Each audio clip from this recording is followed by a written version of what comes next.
So when we discuss about viral reproduction, we are going to focus on how the reproduction process takes place in viruses. Now, the most important difference between the bacterial and viral reproduction is that in bacterial reproduction, we know that the process involves cell division. However, in viral reproduction, there is no such division of the cell. What happens instead is that all the components of the virus are produced separately and then they are assembled together to give us the new viral particles. In bacteria, what happens? One bacterial cell will be there, it will undergo cell division and it will divide to give you multiple cells. Uh, but in viruses, that does not happen. Whatever components are required for the new virus particles, they are all synthesized separately. Then they are assembled and they are put together to give us the new virus. So the method of reproduction is different compared to bacteria. So when we talk about the type of interactions which are possible between the virus and the host cell, I think you know the basic feature of a virus is that it is a parasite, right? So a virus cannot survive by itself outside the host cell. It will always be present within the host cell. So if there is a bacteriophage, a virus which has attacked a bacterium and it is living in that body, and through that medium, through that bacteriophage, it is going to attack other host cells, right?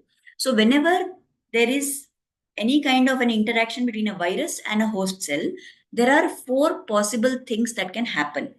So if the virus enters into the host cell, if the bacteriophage attacks the host cell, it can destroy that host cell completely and it will result, the host cell will be destroyed completely and the virus will then take over that host cell's machinery and it will multiply itself. So destruction of the host cell and then after that multiplication of the virus. This is the first possibility. This is the first type of virus host cell interaction. Second thing that can happen is that if the host cell has a very strong immune response, if the defense system of the host cell is very strong, then what can happen is the virus will be destroyed. It will be eliminated from the host cell. So what happens? The infection is not allowed to continue further. So the cells are not affected. The host cell continues to perform all its functions, all its processes as usual. The virus has been destroyed. So the virus has not been able to infect that cell. So that is the second possibility. Third possibility is that the virus will attack the cell, the host cell. It will enter there. It will multiply there. Okay. So the cell is infected, but it will survive. The cell will not be killed by the virus. The cell will be surviving. It will be in an unchanged condition, but the virus will be present inside that cell in a latent stage. In a latent stage means that it is going to be present there, but it is not going to show its effects. Later, at some point of time, when that cell becomes weak, then the virus will show its effect.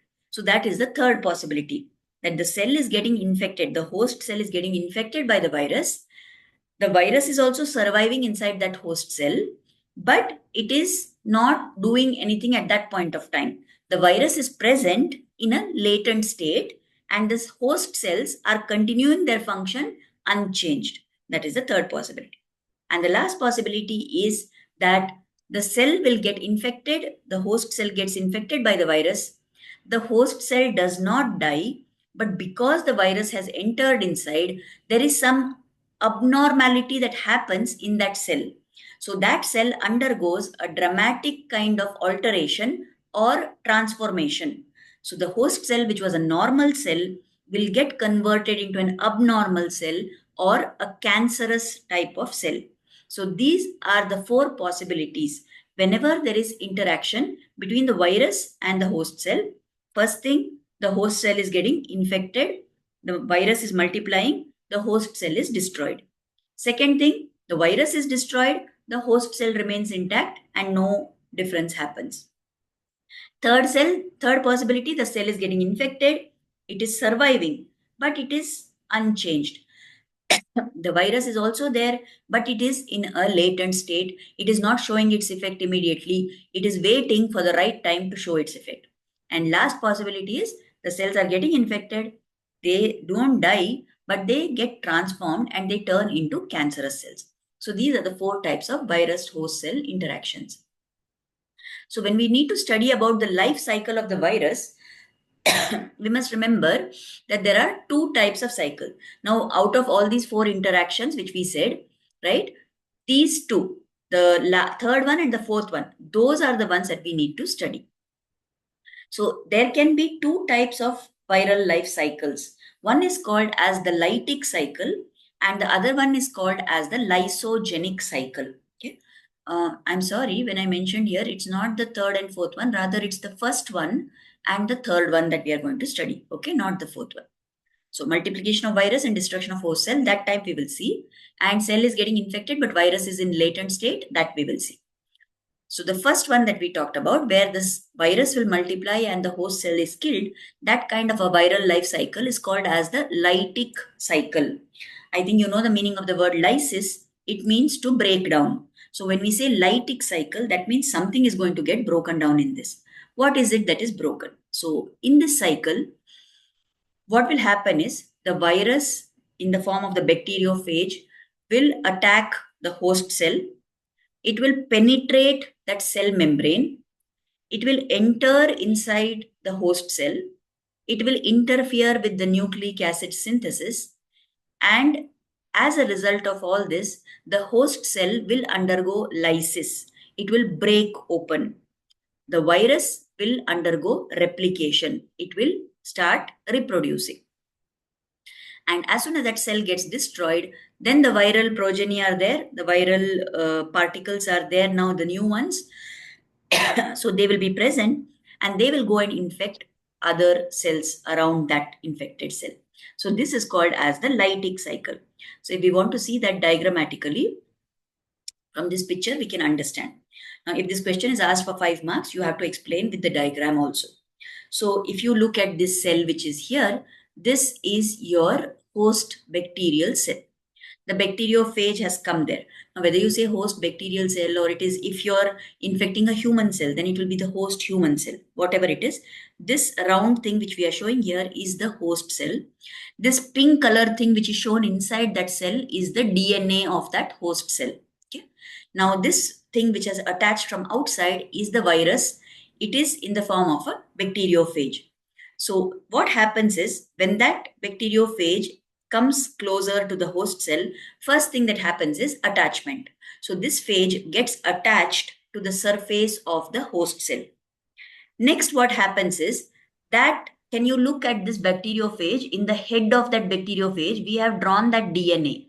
Now, if you look at this second diagram which is there, the second stage which is there, that DNA part, that blue line, it has come and it is penetrating into the host cell. That DNA which was inside the bacteriophage has now come and it has entered the host cell, right? So by attachment, after attachment, the next stage is penetration. The DNA of the virus enters into the host cell. Now in the third stage, what will happen is biosynthesis of the viral particles will take place. So this host DNA is completely destroyed. If you look at the third diagram and subsequent diagrams, this host DNA is not to be seen anywhere.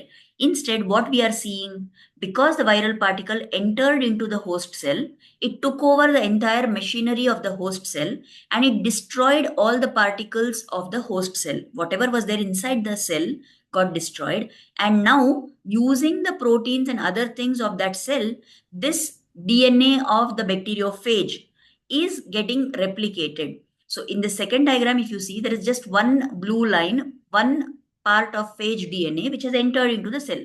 If you look at the third diagram, you find that there are so many of these blue comma-like particles there. What are all those? They are nothing but the phage DNA which has got replicated. Multiple copies are produced. Then also at the same time, many of the different proteins are produced. And you look at this, you find that the entire structure of that bacteriophage starts forming. So everything is getting assembled together. You have the external structure which is produced. You have the phage DNA which has been produced. And if you look at the fourth diagram, that shows us where the maturation takes place. So the new particles, all the phage particles, they get assembled. Now when you look at this diagram, you can see that the DNA has entered into the bacteriophage. So that is a stage of assembly or maturation. After that, what will happen is that cell, the host cell, will undergo lysis. It will lyse, it will break open. So at that point of time, when that cell breaks open, all these bacteriophages which have now been produced, all the multiplied viral particles, all the reproduced viral particles, they are going to move out, they get released out from that host cell. So this is what we call as the lytic cycle. So if you can understand, first the bacteriophage gets attached, then it releases its DNA into the host cell. It destroys the host cell mechanism and it starts replicating. Then it assembles all the bacteriophages inside. Then the host cell is lysed, and after lysis, those bacteriophages get released out of the cell. So that is why this is called as the lytic cycle, because at the end, the cell, the host cell is being lysed, it is being broken down, and these new reproduced virus particles are released. They will go and attack other cells. So this is what we call as the lytic cycle. The second cycle is what is called as the lysogenic cycle. So in this, what will happen is the virus, its DNA will enter into the host cell, but it will not destroy the host cell DNA. What it will do is instead, it will get integrated. It will attach itself and become a part of that host cell's DNA. So whenever the host cell DNA is undergoing replication, this viral DNA will also go on getting replicated. So that viral genome is also there along with the host DNA. Like this, the virus will be there, but it is not showing its action. So we say that the virus remains dormant. But at some point of time, if the host cell becomes weak, right, either because some nutrients are depleted, it is not having enough nutrition, or some other reason, maybe the immunity becomes low, or some other such reasons, then what will happen is this viral DNA, which was now dormant, suddenly it becomes activated. And when it gets activated, there is intense and rapid proliferation of the viruses. And because of that, it will start reproducing. The viral DNA will start reproducing. The viral particles are starting to reproduce. And because of this, then all the other things of the lytic cycle will take place. So if we want to depict this in a diagrammatic way, you look at this first diagram, it's the same as lytic cycle. So the bacteriophage has come, it has released its DNA into the host cell. So the bacteriophage infects the cell. But what you can see here, the host DNA is not destroyed. Instead, that bacteriophage, that viral DNA gets added into the host DNA.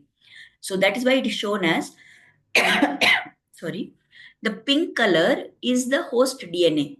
That blue thing which got attached here into the pink is the viral DNA. So that bacteriophage, the viral DNA gets incorporated into the genome of the host cell. Now what happens? The cell is dividing. So this one cell which was there, it becomes two cells. So in both of those cases, you can see that that green part is also replicating. Just like the host cell divides into two and the host DNA has divided into two parts, similarly, along with that, that viral DNA is also carried forward. That blue part is there inside the pink in both these daughter cells also, right? Now, like this only it will continue until at some time when there is some kind of a stressful condition. If you look at the extreme right, this diagram, what will happen then? That prophage DNA, that viral DNA, will now come out of the host cell's DNA and it is here as a separate unit. Then what it is doing is at this stage, because the cell is under stress, this viral DNA has come out and it is now powerful. So it will destroy the host cell DNA. That pink color thing disappears. So that host cell DNA will disappear, and now the the viral particles are starting to replicate. This diagram at the bottom, what you see. And once they start replicating, you will find that the phage DNA is being produced, the other parts of the viral thing unit are assembled. Then that DNA is entering into those bacteriophages. And now what is happening is there will be lysis of the cell. New particles get assembled, new viral particles are assembled, and then that cell undergoes lysis, and those viral particles are all released out. So this is what we call as the lysogenic cycle. So in lytic cycle, as soon as the bacteriophage infects, it will destroy the host cell's DNA, it will replicate itself, it will lyse the cell, and it will form many particles, viral particles, which are released out. In case of the lysogenic cycle, what is happening is the viral DNA is coming inside, it is staying within the host cell, it is staying there quietly until such time that there is some stressful condition. Under that stressful condition, only then it will cause destruction of the host cell, it will replicate the virus, and it will lyse the cell and go out. So this is called as the lysogenic cycle. So normally if they just ask you viral replication for 5 marks, then you should mention about both these cycles, and you should explain the lytic cycle in detail. Okay, you mention about both of them, you explain in detail about lytic cycle, and then you explain very briefly about lysogenic cycle. That is how you have to explain. Suppose they are asking specifically lytic cycle or specifically lysogenic cycle, then you explain that particular thing what they are asking about in great detail along with these diagrams. That is how you have to answer this question. Yeah, fine. So the next thing, so whatever we saw so far, lytic cycle, lysogenic cycle, was about the replication of virus or the reproduction of virus. Now what we are going to see next is called as cultivation of virus. Now what happens is many times we want to study these viruses in more detail, right? Or we want to know about their structure, we want to know what processes are happening, what disease they are causing, and so on. But it is very difficult for us to study these viruses because if you take a virus and you want to grow it in a test tube, it is not going to be possible. If you remember, we said that viruses are always obligatory parasites, and therefore they will not grow in a culture medium in the laboratory. Bacteria will grow because if you give them nutrients and a proper culture medium, bacteria will grow and replicate in the test tube. But viruses will not do that. So we need to have some method by which we can grow these viruses. Why we need to cultivate viruses? To firstly, to isolate the virus. Sometimes we may need to separate out the virus. We may need to identify a virus which is present in a clinical sample. So I have to be able to grow that virus to identify it. Secondly, I may want to carry out some research about the virus, about what is its structure, how does it replicate, some genetic aspects of the virus, or what is the effect of the virus on the host cell, and so on. So for that reason also, I need to cultivate viruses. And thirdly, if we want to produce vaccines by using those viruses, then also we need to grow the viruses. So these are the three reasons why we have to do cultivation of virus. The common methods which are used for viral cultivation, there are three methods again. The first method is inoculation into animals. Second method is inoculation into embryonated eggs. And the third method is tissue culture. So each one of these we will take up now one by one. Inoculation is into animals. So here what is done is that we make use of animals like mice or guinea pigs or rabbits or hamsters. These are the commonly used animals. So if we are using mice, then we generally have to use mice which have just been born. They should be less than 48 hours old. And they are commonly used to cultivate viruses like Toga virus and Coxsackie virus, which are inoculated. So what will be done is the animal will be taken. If you look at the diagram here, you can see the syringe is injecting the virus into the cerebral area, right? So either you can inoculate through cerebral area. In some cases, we also use the intranasal route. So through the nose of the mouse, it will be injected. So you give an injection of the virus into this animal. Now what will happen? You have injected virus into the animal, right? So here, if you look at this rat which has been shown here, there is one thing called as a subcutaneous tumor which they are showing. So below the skin, one tumor will start getting produced because you injected a virus into that animal. So there is growth of that virus and that will lead to this tumor formation. if you look at the bottom of the picture, we are showing here that metastatic tumor growth in the lungs, right? So what is that? The cancer from that skin has spread to the lungs, and those lungs are also got infected with the tumor, right? So this, what will be done now? I have injected the virus and I'm going to wait for that animal to start showing signs of the disease. Once it starts showing signs of the disease, after some time, what is going to happen? After a few hours, or after a few days, or after a few weeks, right? Depending on what is the severity of that illness, that animal will die. When that animal dies, I take that tissue wherever that virus has grown. Like if it has grown below the skin, I will remove the tumor from that skin. If it has grown inside the lungs, I will remove the lungs. And in that part of the body which I have removed out now, what will be there? Those viral particles have grown. So I have cultivated the virus. When I injected the virus into the rat, there would have been very few organisms of the virus. They have grown inside the host cells. What is the host cells? The cells of the rat. So they have grown inside the rat, inside the mouse, and they have multiplied. So now what I have achieved is cultivation of the virus. I have grown the virus inside that animal, right? So initially, this was the only method we had.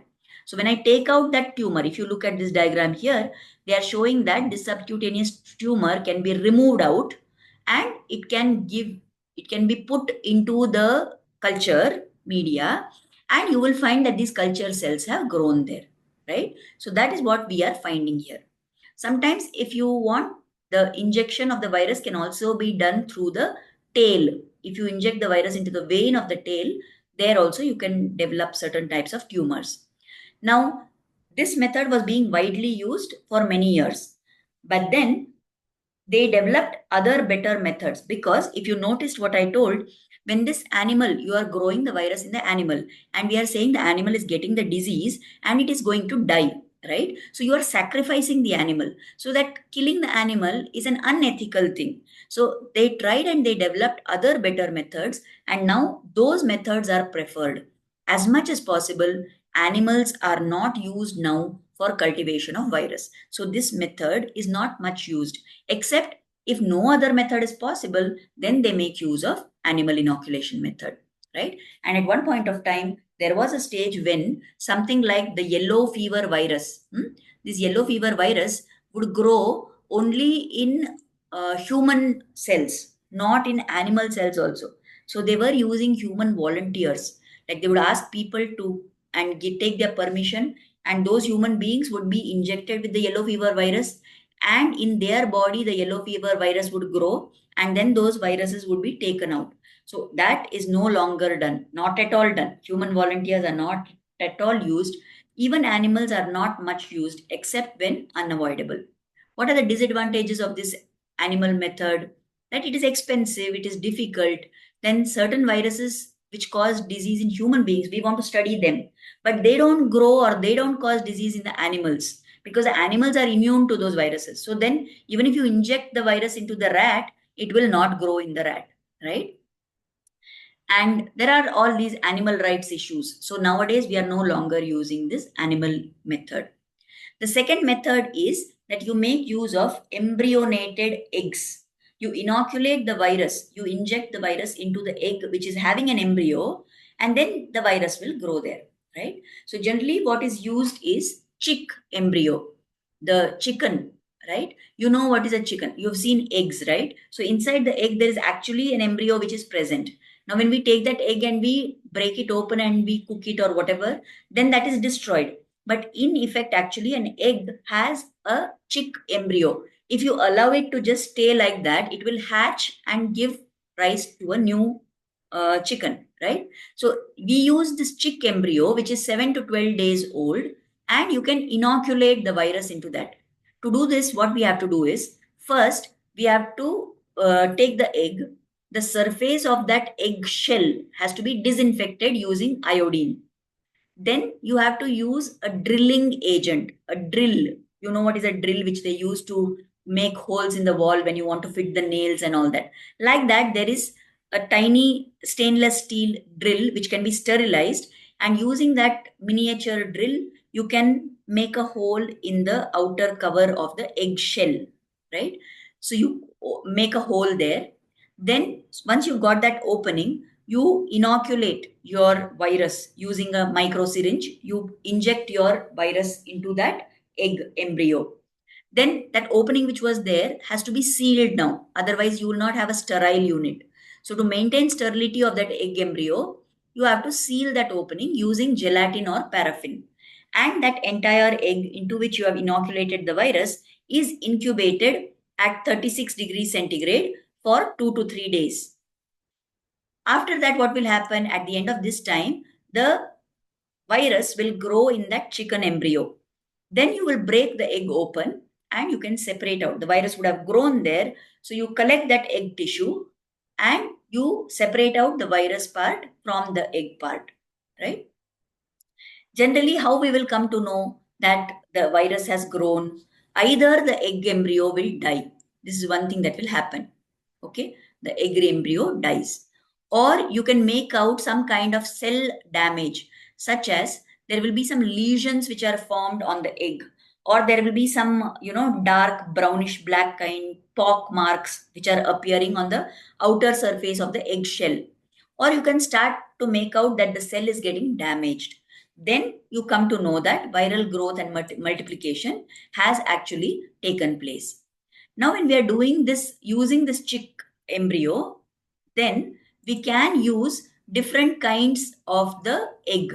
In this diagram, it is shown. You can inject the virus into different areas, into the amniotic cavity, into the allantoic cavity, into the yolk sac, right? Or into the chorioallantoic membrane, like this. And they have mentioned in this diagram which are the different viruses, which method of inoculation is used, which area the virus is inoculated into. So that can be decided based on this. So what are the disadvantage? What is the advantage of this method? We are not using a live animal. So the animal rights issue and all that will not come into picture. But there are some disadvantages. All the viruses will not grow inside the egg embryo.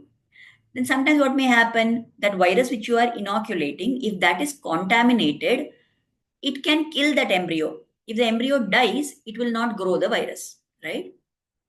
And sometimes what may happen is the eggs may contain some other virus. The egg itself is having some virus, and that will interfere with the growth of this virus which you are inoculating. So then your virus which you are inoculating will not grow. So these are all the possible disadvantages of this method. So to overcome all these disadvantages also, the latest method that is being used is cell or tissue culture method. So here what we do is we have a glass surface or a plastic surface. On that we are putting some growth medium, okay? And then we allow the viral cells to grow on top of that. Once those viral cells grow, then you get what is called as a cell suspension. Those cell suspensions, then you put them into the Petri dish or into a glass bottle and you allow it to divide. That way, the culture is growing. So we are making use of the concepts of tissue culture to grow the viral cells. Now, when we are using this cell or tissue culture method, there are 3 different kinds of methods which can be used. You can use what are called as primary cell cultures, or you use semi-continuous cell culture, or we make use of continuous cell lines. So if you have a normal cell which you got from some animal cell or some human cell, and you use that to start your viral cell culture, that is called as a primary cell culture. So normally what examples are used are, we can use monkey kidney, or we use human embryonic kidney, or we use chick embryo for primary cell cultures. When we say semi-continuous cell culture, these are diploid cell cultures and you can do subculturing of these cells. So here the examples are human embryonic lung strain or rhesus monkey. From that monkey, we get an embryo cell strain. So these can be used in semi-continuous cell culture. And when we say continuous cell lines, then we are talking about the cell lines which are obtained from cancer cells. Now, you know the property of cancer cells is that they keep on replicating. they keep on proliferating, they go on growing, right? So when these cancer cells are grown, they go on growing, and you can keep on doing subculturing, and you can store them for a very long time. And you have to store them at a very low temperature of minus 70 degrees centigrade. Now, if you remember at the beginning, we said what is the reason why we want to do why we want to do cultivation of virus. Now, if we are doing cultivation to isolate and identify the virus, if we are doing cultivation for research purpose, then we can use even the cancer cell lines. But if we want to cultivate the virus so that those viruses will produce some vaccines for us, in that case, for such a application, we cannot use the cancer cell lines because you are growing the virus in cancer cells. So if you're going to grow the virus in cancer cells, naturally, there is a danger that it may produce cancer. So can you use a cancer probable cell to make vaccines? It is not possible because you are giving vaccines to people who want to be protected against some disease. So when you are using the viruses for vaccine production, then we should not use this last method of cell culture. The continuous cell lines which are obtained from cancer cells cannot be used for vaccine production. Okay. Now, whenever we are doing this cultivation of virus, we need to find out whether the virus is actually growing. So there are some methods, there are some 6 methods which can be used to detect whether the viral cell growth is actually taking place or not. The first thing is you have to observe the cytopathic effects. That means if the culture is growing, if the viruses are growing in the culture, there will be some change in the cells of those culture which you can observe. Then you can observe the second thing you can check for is metabolic inhibition. When these cells in the culture start growing, they will, disrupt certain metabolic cycles. And because of that, if that inhibition of the metabolism happens, you come to know that the viral cells are growing. The third method we can do is we can check whether there is hemadsorption. The RBCs will start getting absorbed on the surface of the cell culture if viral growth is taking place. Sometimes you will find that there is formation of tumors. Transformation reactions may take place. In some cases, you can observe those cultures under a normal light microscope and you'll be able to find out whether those viruses have been multiplying or not. And the last technique we can use is immunofluorescence technique, where we are using particular kinds of antibodies to make out whether viral antigens are present. So these are the 6 techniques that we can use to detect the growth of viruses in cell cultures. So these are some of the things that I thought I would discuss today. So we have seen 2 things today. We've seen right now, in this afternoon session, we have seen 2 things. We've seen viral reproduction, where we talked about the life cycle of the virus. We said there can be lytic life cycle or there can be lysogenic life cycle. Okay. And then we talked about cultivation of virus, where there are 3 methods: animal inoculation, inoculation into embryonated eggs, and tissue culture. We said inoculation into animals is no longer used. Embryonated eggs can be used, but there are some disadvantages. And the best method used is tissue culture. And under tissue culture, we said that we can have primary cell cultures, semi-continuous cell cultures, and continuous cell lines. So these are some of the things that we have to discuss under this. Now, out of this, the viral replication, that is the growth and multiplication of viruses, that is generally asked for 5 marks. The tissue culture method for viral reproduction may also be asked. So if that is asked, now please note there is another topic in our syllabus which is talking about animal culture and all that. So you need to be careful when you are writing. In that animal culture, there are some terms which are there.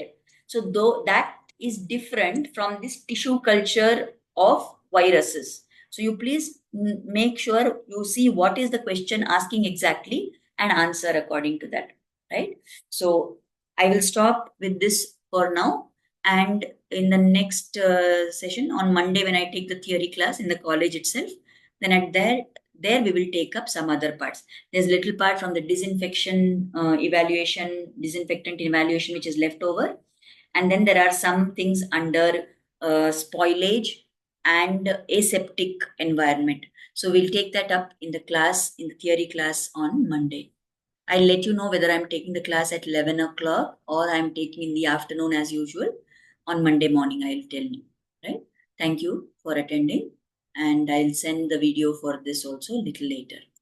Who are all the participants who are there? Abhishek, Anjali. Let me just note down. Abhishek is there, Anjali is there, Arvind, Bhagyalakshmi, Chandana, Chiranjeevi.